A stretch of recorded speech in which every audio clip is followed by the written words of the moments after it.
is pretty busy during the week.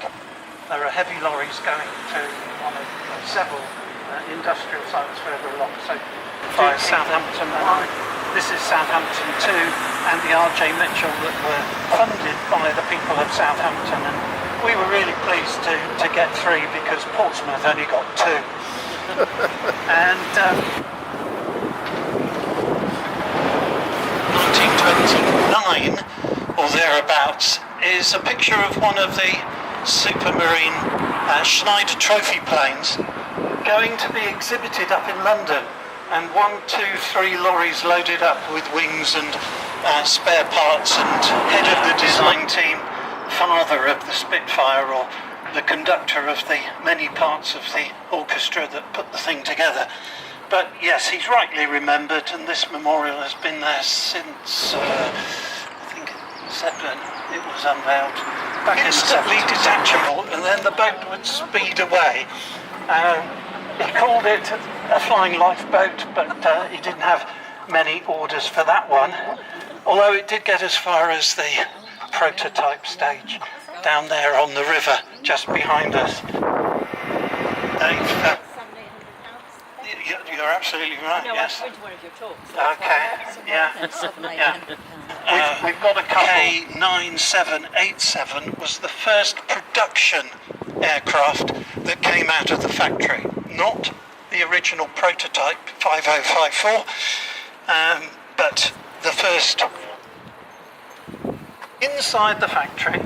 And in the event of an attack where bombs were falling, fires were lit, they would be inside there on a telephone saying, oh, there's a bomb just the row of cottages, of which, again, very few remain of Itchen Ferry village.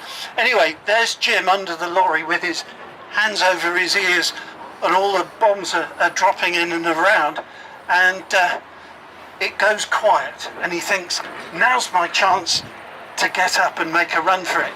And when he gets up and looks, the lorry had gone. He had been so sort of deafened by the sound of the bombing that he didn't hear the lorry had left, and he was just lying in the gutter on the corner of the road there.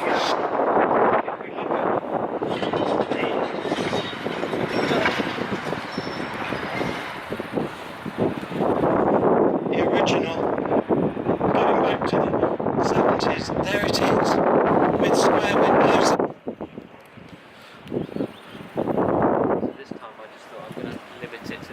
You would think that apart from recladding, that it was essentially the same building. And in a way you'd be right, but in an interesting way you'd be wrong. Looking at this aerial photo, we stood right there under the sort of Art Deco top, new main entrance. But can we notice, please, the... Oh, jolly good. Yes. Yeah.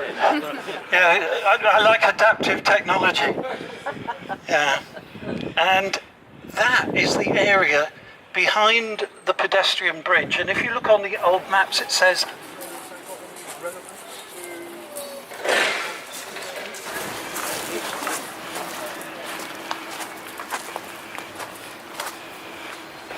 the bank, and we asked Network Rail to come and clear it, and I'll show you what they did. And Charles Jupe, the first aider, yeah, remember him? Little schoolboy, apprentice, ARP, first aider. He realised that he would be needed to get it back working. That took a few days, if not longer. These bits of metal are what I found when I was digging out the steps here. Yeah. There's a military ones now. There isn't a public service. Under the bridge you can see the old settlement.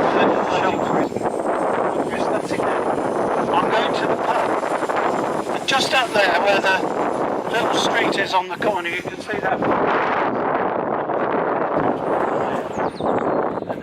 Holding an anti-aircraft gun. there was one right on this bridge, which would have been firing at the incoming planes when they were attacking the factory. And it was the sound of this gun that the people in the factory heard before they heard the siren, before they heard the bombs dropping. They would have been coming in from the south there, having made a feint of an attack at Portsmouth. They then came in along Southampton, just shown here on this photo.